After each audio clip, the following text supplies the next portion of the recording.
Hi guys! Today I'm going to be showing you how to create these cute little window decals for both an inkjet and a laser printer. Let's jump in.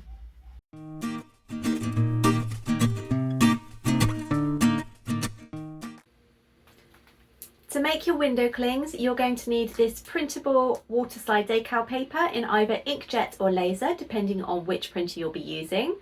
These are from Paper Cuts. I'll drop the links down below. An acrylic sealer to protect your design. I'm going to be making a cute holographic version, so you'll also need some of this clear holographic vinyl. You're also going to need some printers. I'm going to show you how to make these window clings on both a laser printer and an inkjet printer too. And to cut out your designs, you'll either need scissors, or I'm going to be using the easier option of my Silhouette Cameo and obviously Silhouette Studio. Now to design these, we're going to be using Canva. In Canva, I've just created an A4 size document, and I'm actually imported one of my own images first of all and removed the background, and then I had a look through the different elements as I have an idea in mind of design that I want to make. So I'm now just adding text to that and having a look at the different fonts. And once I've decided on one, I've decided to make it curved so it sits around the top of the arch, and then we're going to have some more text at the bottom. Eventually I do actually change this design, but this was the idea that I was going for first of all. After that, it's a case of just having a look in the elements in Canva and picking out some designs that I think would make really good window decals. I've then downloaded all of those as pings with transparent backgrounds and imported them into Silhouette Studio, making sure that I had turned on the registration marks. Then I've traced around these and added an offset. This is where the actual watercling paper is going to cut. Once I'm happy with all of that, I've resized them all down and it is ready to start printing.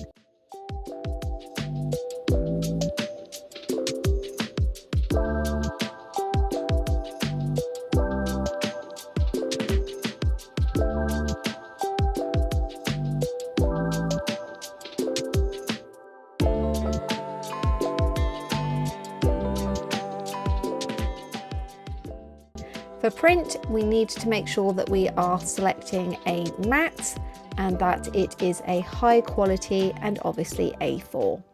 You can see the colours on here are really bright and vibrant. Obviously this white backing here is going to help them pop, whereas once we have slid this off, it's going to be clear, so they won't be quite as transparent. It will be more of a stained glass effect, which is why I created this design here. So next up, once this is completely dry, we need to add 3 coats of this acrylic varnish. I would highly recommend doing this outside as it is a bit stinky. If you are going to use it inside, please make sure you are using the relevant safety precautions such as a mask and making sure both windows and doors are open to fully ventilate the area.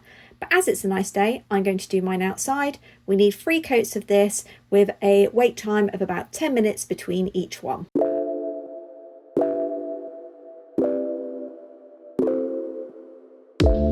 This has now had its 3 layers of acrylic sealer. It's completely dry, so it's ready for us to cut. This is the most nerve-wracking bit, because if the registration marks mess up and it doesn't cut accurately, we'll have to start again. Fingers crossed. For the cut settings, I have got a blade depth of 2, a force of 10, overcut is on, passes of 2 and a speed of 5.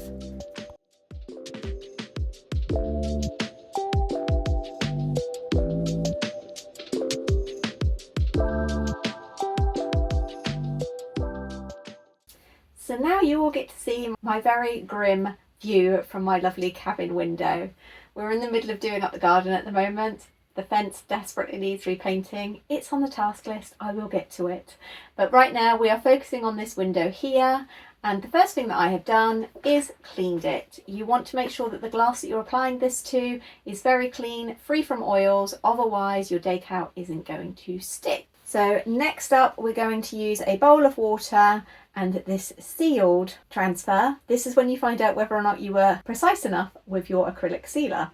So it's just a case of popping this in here and it will start to curl up immediately, and you just need to very gently unfurl it.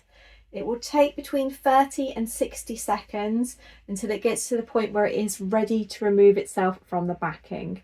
This is a step you want to do if you don't want to have a holographic shimmer finish to it. This can be applied straight onto your glass.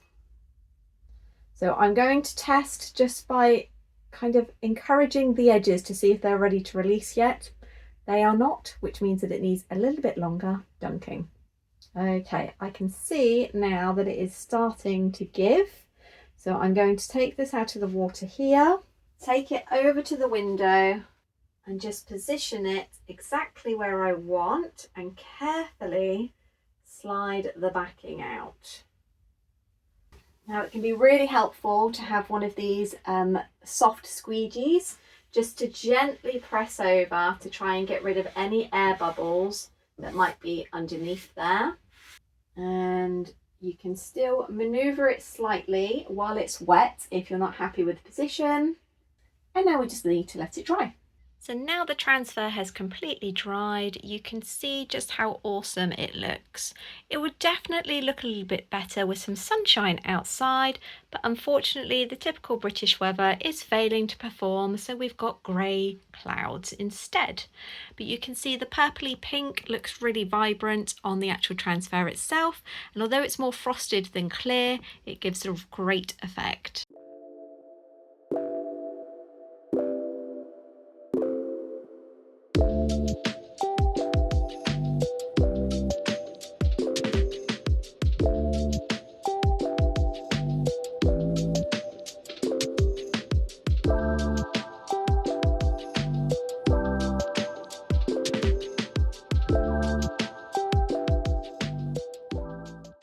Whilst we wait for the varnish to dry, I'm going to cut out the holographic vinyl. You can obviously use clear. I just like the sparkle that this one gives to the finished sun catchers.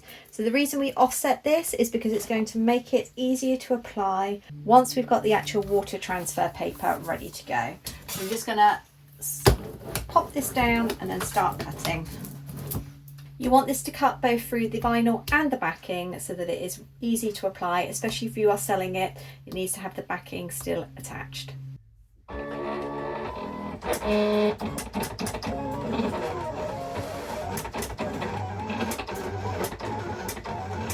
So we're going to do a quick test, and if that setting's not okay, we'll redo it. As you can see, that has cut through perfectly. So if you do want to use this lovely holographic vinyl, the first step is to wet your transfer. We're going to start with this cute stained glass version, and we're just going to dunk it, and obviously it's going to start curling up, so try to make sure it doesn't curl up on itself. And then we're going to just wait until that's ready to release from the backing. Now with simpler designs like this, you could definitely trim closer in to the design itself or even on the line. This would mean that when you're using the holographic vinyl, you wouldn't have such an obvious border between the actual design and the holographic vinyl itself, which I will show you what I mean once this is ready to go.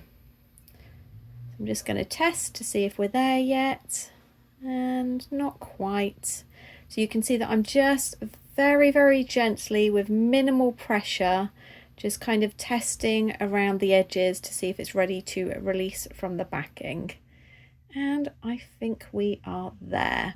So I'm now going to pour this up, and because we don't want to soak the backing of the holographic vinyl, I'm going to be very careful and just kind of get rid of the excess water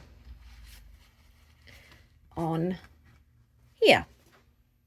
So obviously a round shape is nice and easy to do. We are just going to slide the top off there like so, and try and position it roughly in the middle,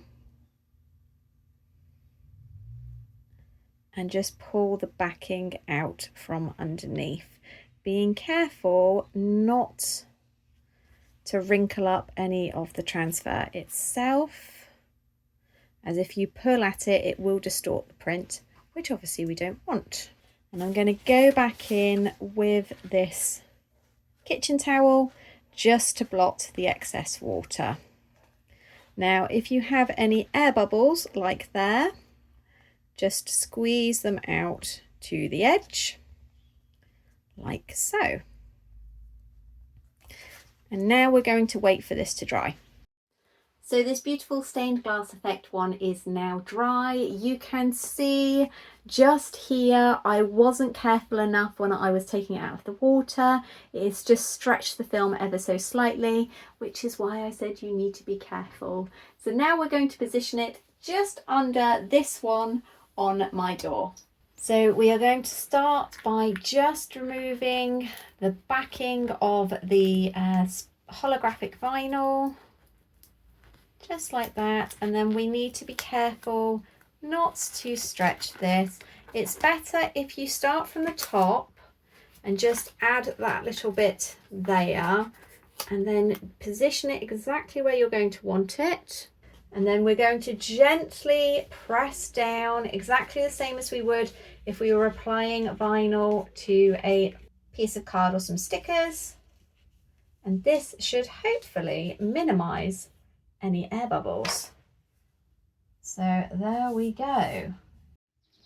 So the sun still isn't shining, but you can see just how beautiful both of these look. My favorite is definitely this one here. It's got some real 90s vibes, which is what I wanted when I designed it. So if we were to have a look from the other side, I'm just going to open the door.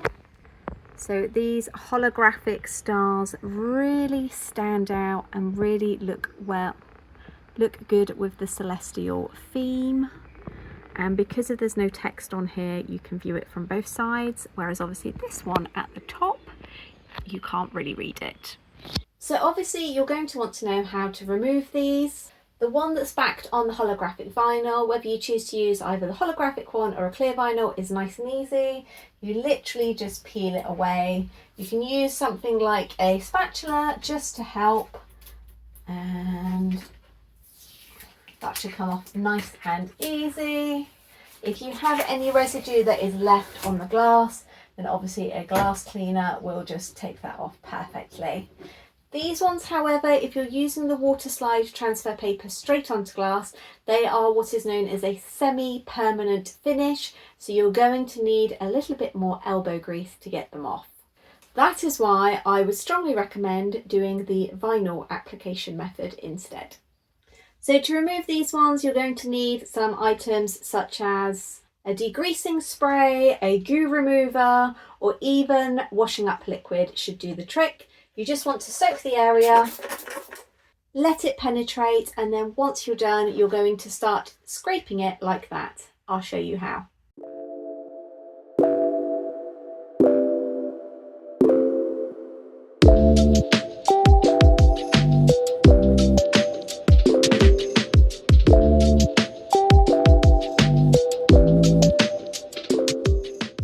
So there you can just about see, although I realise my reflection has taken up most of the mirror. Most of the window. Let me just turn the light off. Slightly better, but you can see there that there is no marks left from the Waterslide decal that we've actually placed on. The window could do with a bit of a clean from outside, but other than that, it's perfect. But the moral of the story is, unless it's going to be a permanent or long-term placement, definitely stick with the vinyl application first. So paper cuts also offer a laser version, and the great thing about this one is that you don't need an acrylic sealer to use it, because obviously the laser is already waterproof itself. So I only have a black and white laser printer which I use for my foiling, but as you can see, this one has turned out beautifully. So obviously when you're purchasing, just be very careful to make sure that you select the correct one for your printer. This one is the laser. This one doesn't need to be sealed with an acrylic sealer, whereas the Inkjet one does need the acrylic sealer. I've also used some repositionable window cling material to actually attach these two using exactly the same method as the holographic vinyl. This one was a sun catcher vinyl. I'm sure you've seen it all over social media. The one that when the sun shines, the lovely prism of rainbows appear. Sadly, when you add the Waterslide decal to it, it doesn't have the rainbow effect. However, this isn't sticky on the back and it's repositionable, meaning that you can peel it off and just attach it wherever you like. So this is a great alternative to sticky vinyl. So I really love how these ones have turned out. As you can see, the colours on the coloured version are really bright and vibrant, but the simple black and white is cute too. This one is actually my favourite design out of all of them, and it's something that's going to take pride of place on my window. So I hope that today's video has shown you just how easy it is to create your very own window vinyl decals using Waterslide paper. If you have any comments or questions, definitely drop them down in the box below. A great big thank you to today's sponsor, Paper Cut, for not only providing me with the amazing Waterslide paper, but also supporting my channel. And a great big thank you to you guys, my viewers, for watching. I'll see you next time. Bye!